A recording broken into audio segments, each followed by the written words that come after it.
Ma'am, कल राज्यसभा में भी दिल्ली सेवा बिल पास हो गया। वहाँ गृह मंत्री अमित शाह ने कई आरोप भी लगाए आम आदमी पार्टी दिल्ली सरकार पे। कई मामलों का जिक्र किया, खासतौर पे शीश महल शब्द का इस्तेमाल किया, उस पर विरोध भी हुआ। जो फीडबैक यूनिट है उसका जिक्र किया, विजिलेंस के मामले में जिस तरह की लड़ाई झगड़े हुए उन सब का जिक्र किया कि दिल्ली सरकार जबरदस्ती अपने पास विजिलेंस रखना चाहती थी ताकि जो करप्शन के मामले उन पर पर्दा डाला जा सके। देखिए, अमित शाह जी के भाषण में 1.5 घंटे उन्होंने भाषण दिया, सिर्फ एक ही चीज निकल कर आई कि उन्हें आम आदमी पार्टी से, अरविंद केजरीवाल से डर लगता है। क्यों डर लगता है? क्योंकि वो तो 20 साल से गुजरात में सरकार चला रहे हैं, उत्तर प्रदेश में चला रहे हैं, मध्य प्रदेश में चला रहे हैं, लेकिन किसी भी राज्य में वो 24 घंटे बिजली या फ्री बिजली नहीं दे पाए। किसी भी राज्य में हर घर तक पानी नहीं पहुंचा पाए। सरकारी स्कूलों को प्राइवेट स्कूलों से बेहतर नहीं कर पाए, सरकारी अस्पतालों को प्राइवेट अस्पतालों से बेहतर नहीं कर पाए। तो इसलिए अरविंद केजरीवाल के आम आदमी पार्टी के काम से अमित शाह जी को डर लगता है, और उनके 1.5 घंटे के भाषण में ये डर झलक रहा था।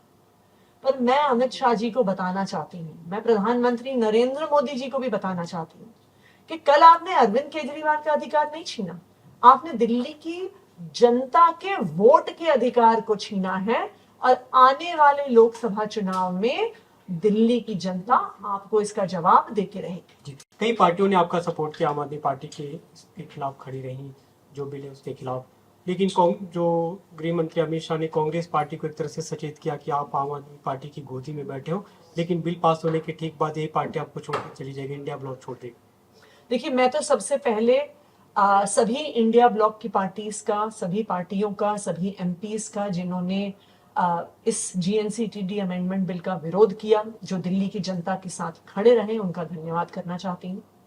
मैं इसलिए भी धन्यवाद करना चाहती हूँ कि उन्होंने इस बात को पहचाना कि ये सिर्फ अरविंद केजरीवाल या आम आदमी पार्टी की लड़ाई नहीं है, ये संविधान को बचाने की लड़ाई है, ये देश के संघीय ढांचे को बचाने की लड़ाई है। और खास करके हम धन्यवाद करना चाहेंगे पूर्व प्रधानमंत्री मनमोहन सिंह जी का, जो बीमारी की हालत में भी व्हील चेयर पर पार्लियामेंट में आए, शिबू सोरेन जी का, जो खुद बीमारी की हालत में रांची से एयर एम्बुलेंस दिल्ली में आए। और मैं ये मानती हूं कि जो सारे इंडिया ब्लॉक के एमपीज, एक एक एमपी मौजूद रहा, उससे भारतीय जनता पार्टी को यह स्पष्ट हो जाना चाहिए कि ये सारी पार्टियां संविधान के बचाव के लिए, संघीय ढांचे के बचाव के लिए, लोकतंत्र की हत्या ना हो, इसके लिए साथ हैं और साथ रहेंगे। कांग्रेस के जो नेता अधीर रंजन चौधरी, उन्होंने भी अभी इस पे एक बयान दिया। उन्होंने कहा कि जितना संख्या एक तरह से अटल बिहारी वाजपेयी के समय में हुआ करती थी, विपक्ष उससे ज्यादा हमारी संख्या रही, सब मिलजुल कर एक साथ खड़े रहे। और इसे बिल के विरोध की बात नहीं, ये संगठन की बात है कि जो विपक्षी दल एक साथ आए, उनकी मजबूती दिखी वहां पे संगठन। बिल्कुल मजबूती दिखी कि संविधान का अगर कोई हनन करने की कोशिश करेगा तो सब लोग एक साथ खड़े रहेंगे। अगर भारतीय जनता पार्टी लोकतंत्र की हत्या करने की कोशिश करेगी तो पूरा इंडिया उनके खिलाफ खड़ा रहेगा। अगर भारतीय जनता पार्टी संघीय ढांचे को तोड़ने की कोशिश करेगी तो पूरा इंडिया उनके साथ लड़ाई लड़ेगा। ये कल संसद में स्पष्ट मैसेज पूरे देश को गया। लेकिन एक बड़ा जो मुद्दा निकलकर सामने आया, राघव चड्ढा ने जो मोशन मूव किया सिलेक्ट कमेटी में बिल को भेजने का, उसमें 5 ऐसे सांसदों के नाम थे जिन्होंने आपत्ति की कि हमसे कंसेंट ही नहीं लिया गया। देखिए, भारतीय जनता पार्टी के जो नेता हैं, हम बार बार कहते हैं वो बेचारे पढ़े लिखे नहीं है, तो क्योंकि वो पढ़े लिखे नहीं है, उन्होंने जो कंडक्ट ऑफ रूल्स है पार्लियामेंट का, उसको भी नहीं पढ़ा हुआ है।